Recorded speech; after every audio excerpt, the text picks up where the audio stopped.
AP ముఖ్యమంత్రి చంద్రబాబు నాయుడు మీడియాతో మాట్లాడుతున్నారు. లైవ్లో చూద్దాం. బిలియన్ $US అయింది. 12 టైమ్స్ పెరిగింది. $3,500 పర్ క్యాపిటా అయింది. ఆల్ ఇండియా 330 బిలియన్ $US నుంచి 3,570 బిలియన్ $US పెరిగింది. ఇది 11 టైమ్స్ పెరిగింది. 2,300 USD మొత్తం తలసరి ఆదాయం. దీంట్లో మీకు గుర్తుపెట్టుకోవాల్సింది, ఇక్కడ మనం అర్థం చేసుకోవాల్సింది, 95లో ఆర్థిక సంవత్సరాలు వచ్చాయి. ఫస్ట్ మూవర్ అడ్వాంటేజ్ టెక్నాలజీ తీసుకున్నాం. అక్కడి నుంచి అందరూ కూడా టెక్నాలజీ కొంత ముందు తీసుకున్నారు, కొంతమంది వెనకాల తీసుకున్నారు. నాలాంటి వాడు అందిపుచ్చుకొని చాలా ముందుకు వెళ్ళాం. దెన్ డెమోగ్రఫిక్ డివిడెంట్ అందరికీ ఉంది. మనం కొంచెం తొందరపడి పాపులేషన్ కంట్రోల్కి వెళ్ళాం, కొంతమంది పోలేదు, అవన్నీ ఉన్నాయి. కానీ ఇంకా ఎంగేజ్ ఉంది. దెన్ గుడ్ పబ్లిక్ పాలసీస్, అక్కడి నుంచి పోటీ ప్రపంచంలో మంచి పబ్లిక్ పాలసీస్ ఏవైతే తీసుకొచ్చామో, ఒక ఐటీ, ఒక ఇన్ఫ్రాస్ట్రక్చర్ గేమ్ చేంజర్గా మారాయి. వెల్త్ క్రియేషన్ అయింది, ఆపర్చునిటీస్ పెరిగాయి, గ్రోత్ మల్టిప్లైర్ ఎఫెక్ట్లో వెళ్ళిపోయే పరిస్థితికి వచ్చింది. అదే సమయంలో right leader, right time and continuation, it made all the difference. మీరు ఇక్కడ చూస్తే గుజరాత్ 15 సార్లు అందరికంటే హైయెస్ట్ పెరిగింది. ఈరోజు $4,500 వెళ్ళిపోయారు వాళ్ళు. వై? అంత మునుపు ఉన్న ముంబై, కలకత్తా, చెన్నైని డామినేట్ చేసి ముందుకెళ్ళారు. రెండోది టెక్నాలజీ హబ్స్ అయినటువంటి హైదరాబాద్, బెంగళూరు, పూణేను కూడా దాటి ముందుకెళ్ళిపోయే పరిస్థితికి వచ్చారు. అంటే కన్సిస్టెంట్ పాలసీస్, లీడర్షిప్, గ్రోత్, ఇవన్నీ కలిపి it makes all the difference. అందుకే మీరు చూస్తే వెస్ట్ బెంగాల్ $51 బిలియన్ ఉండేది, గుజరాత్ 24 ఉండేది. ఇది రివర్స్ అయిపోయింది. 370 గుజరాత్, 241 వెస్ట్ బెంగాల్. సేమ్ మనుషులు, సేమ్ నీళ్లు ఉన్నాయి, సేమ్ అవకాశాలు, సేమ్ రిఫార్మ్స్. ఇవన్నీ కూడా మనం గుర్తుపెట్టుకోవాల్సింది. ఒక లీడర్ కానీ కరెక్ట్గా ప్లాన్ చేస్తే ఏం జరుగుతుందో ఇది ఒక ఎగ్జాంపుల్స్. ఇవన్నీ నేను అందుకే చాలాసార్లు చెప్పాను, భారతదేశానికి రైట్ టైంలో రైట్ లీడర్ నరేంద్ర మోడీజీ. కొంతమందికి ఇష్టమున్నా లేకపోయినా it is the right momentum. అలాంటి లీడర్షిప్ని ఇప్పుడు ఢిల్లీ కూడా ప్రజలు మళ్ళీ ఓట్లేసి గెలిపించారు. ఈ ప్రాసెస్ ఏంటని మన ప్రజలందరూ అర్థం చేసుకోవాల్సింది. కొంతమంది కరప్షన్లో ఇన్వాల్వ్ అవుతారు. ఆటోమేటిక్గా 5 ఏళ్లలో ఉన్నారు, కొంతమంది 10 ఏళ్లలో పోతున్నారు, కొంతమంది లాంగ్ టర్మ్లో కూడా ఉంటున్నారు, కానీ నష్టపోతున్నారు. కొంతమంది సంక్షేమం ఇస్తున్నామని బటన్ నొక్కడం, సంక్షేమ కార్యక్రమాలు ఇస్తున్నామని చెప్పి మాయమాటలు చెప్పడం, దెన్ కరప్షన్ చేయడం. దీంతో ప్రజలు రియలైజ్ చేయదని టైం పట్టచ్చు. 1 టర్మ్ పట్టచ్చు, 2 టర్మ్లు పట్టచ్చు. దెన్ ఎక్కడికక్కడికి ఈ పొలిటికల్ పొల్యూషన్ చేస్తూ వస్తున్నారు.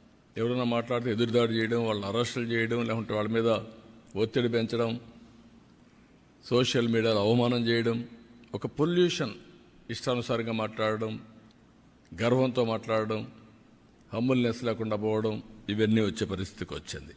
కానీ పర్ఫార్మెన్స్ మాత్రం లేదు. దానికి 2 ఉదాహరణలు ఏపీ అండ్ ఢిల్లీ. సిమిలారిటీస్ కూడా ఉన్నాయి. ఆ రోజు Delhi model of education, what is that model? నేను బాగా చదువు చెప్పిస్తున్నా, ఓకే. హైయర్ ఎడ్యుకేషన్ ఉందా? లేదు. ఆ తర్వాత కాలేజీలు ఉన్నాయా? లేవు. తర్వాత ఉద్యోగాలు ఉన్నాయా? లేవు. రెండోది మహిళా హాస్పిటల్స్, హెల్త్. ఇంటికి నేను మందులు పంపిస్తున్నా, ఓకే బాగానే ఉంది. సూపర్ స్పెషాలిటీ హాస్పిటల్ ఉందా? లేదు. ఇవన్నీ చేసిన తర్వాత నీళ్లు ఇచ్చే పరిస్థితులు లేరు. డ్రైనేజ్, డ్రింకింగ్ వాటర్ కలిసిపోయే పరిస్థితి వచ్చింది. ఢిల్లీలో ఎక్కడ చూసినా డస్ట్ బేరకపోయి garbage, it is a city of garbage అయింది. మెయిన్ రోడ్లో ఎవరన్నా విఐపీస్ వస్తే, అంబాసిడర్స్ వస్తే, కంట్రీ హెడ్స్ వస్తే మెయిన్ రోడ్లో గార్బేజ్ ఉండే పరిస్థితికి వచ్చింది. Yamuna totally pollution. ఏదైతే ఒక సీజన్లో ఢిల్లీలో pollution highest in the world, most polluted city ఏదైనా ఉందంటే ఢిల్లీ దానికి చిరునామా అనే పరిస్థితికి వచ్చాం. అందుకే నేను మొన్న ఎన్నికల్లో చెప్పాను, it is a total failure model. I'm not criticising individuals, it is a failure model. Itself is a failed model. It cannot sustain, it cannot replicate, it cannot be continued. Continue అయ్యే కొందికి ఏమవుతుంది, ప్రజలకు bleeding అవుతుంది. ఇంకా ఒకప్పుడు మీరు చూస్తే best examples ఇక్కడ పంజాబ్, మనం గర్వంగా చెప్పుకున్నాడు. పంజాబ్ అంటే ఒకప్పుడు దేశానికి కావాల్సిన సైన్యం అంతా అక్కడి నుంచి వచ్చేవాళ్ళు, దేశాన్ని రక్షించేవాళ్ళు. దేశానికి అవసరమైన ఫుడ్ అంతా గోధుమలు కానీ రైస్ కానీ సప్లై చేసేవాళ్ళు. 5 నదులు ఉన్నాయి. ఈరోజు ఏమైంది పంజాబ్? డ్రగ్స్. ఐటీకి పోలేదు, డ్రగ్స్ వచ్చాయి. అదే సమయంలో పంజాబ్లో ఈరోజు మీరు చూస్తే ఎవ్రీడే ఒక ట్రైన్ ఢిల్లీకి వస్తుంది క్యాన్సర్ ట్రీట్మెంట్ కోసం. Is it not our responsibility to correct it right time?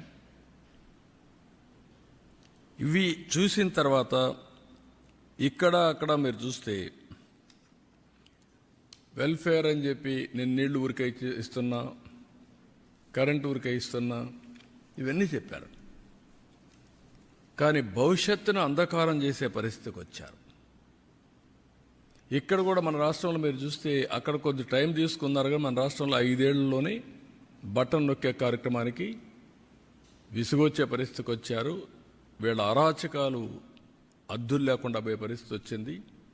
Ago problems కూడా చిన్న పెద్ద లెక్క లేకుండా ఇష్టానుసారంగా మాట్లాడడం, ఆ గర్వం, ఎగో, ఏదో ఎక్కడి నుంచో వచ్చినట్టు ప్రవర్తించడం, ఆ హంబుల్నెస్ లేకుండా పోవడం, ఇవన్నీ జరిగాయి. ఢిల్లీలో జరిగిన liquor is nothing compare to Andhra Pradesh. ఎవరైనా సరే లిక్కర్లో ఇన్వాల్వ్ అయిన వాళ్ళు ఇంతవరకు ఆ ఫ్యామిలీస్ కూడా బాగుపడవు. అంటే అది పాపిస్ట్ డబ్బులు. రెండోది, పేదవాళ్ళ ఆరోగ్యాన్ని సర్వనాశనం చేసి మీరు ఎంజాయ్ చేయడానికి ఎవరిచ్చారు మీకు అధికారం? రూలర్స్కి. మామూలుగానే లిక్కర్ అనేది నేనున్నప్పుడే ఈఎన్ఏ ఎక్స్ట్రా న్యూట్రల్ ఆల్కహాల్ తయారు చేశాను 2 times న్యూట్రలైజ్ చేయడానికి. ఎందుకు? అందులో ఉండే ఇంప్యూరిటీస్ అన్నీ పోవాలి, కొంతవరకు అనేది అవుతుందని. ఇప్పుడు మీరేం చేశారు? రా లిక్కర్ ఇచ్చే పరిస్థితికి వచ్చారు. టోటల్గా ఆ లిక్కర్ తాగితే ఏమవుతుందో తెలియకుండా కిడ్నీస్ ఫెయిల్ కావడం, చాలా సమస్యలు వచ్చాయి. సిస్టాన్ని మొత్తం సర్వనాశనం చేశారు. డిస్టిలరీస్ లాగేసుకొని డిస్ట్రిబ్యూషన్ అంతా వెళ్ళే చేసి సెకండ్స్ అమ్మి ఆడ నుంచి ఎక్కడ చూసినా ఆన్లైన్ పేమెంట్స్ లేకుండా చేసే పరిస్థితికి వచ్చారు. ఇక్కడ మొన్న చూశారు మీరు ఋషికొండ, దేవతలు అక్కడ ఇచ్చేశారు, మెడిటేషన్ చేసి అక్కడంతా నివసించిన ప్రదేశం మనం చెప్పుకుంటే ఆ ప్రదేశంలో పోయి ప్యాలెస్ కట్టుకోవాలని, ప్యాలెస్ కట్టి నేను బ్రహ్మాండమైన ప్యాలెస్లు కట్టానని చెప్పుకునే పరిస్థితికి వచ్చారు. అక్కడ కూడా ఢిల్లీలో శేష్ మహల్ ఇదే మరిగా పెద్ద లగ్జూరియస్ ప్యాలెస్ కట్టారు. అక్కడ ప్యాలెస్లోకి పోలేదు, ఇక్కడ ప్యాలెస్లోకి పోలేదు. This is where public are very intelligent, ఇక్కడ మాట్లాడితే ఇప్పుడు కూడా మాట్లాడుతున్నారు. 10 లక్షల కోట్ల రూపాయలు అప్పులు చేసి మేము ఏదో ఇచ్చాం మీరు ఇవ్వలేదు అనే మాట్లాడే పరిస్థితికి వచ్చారు.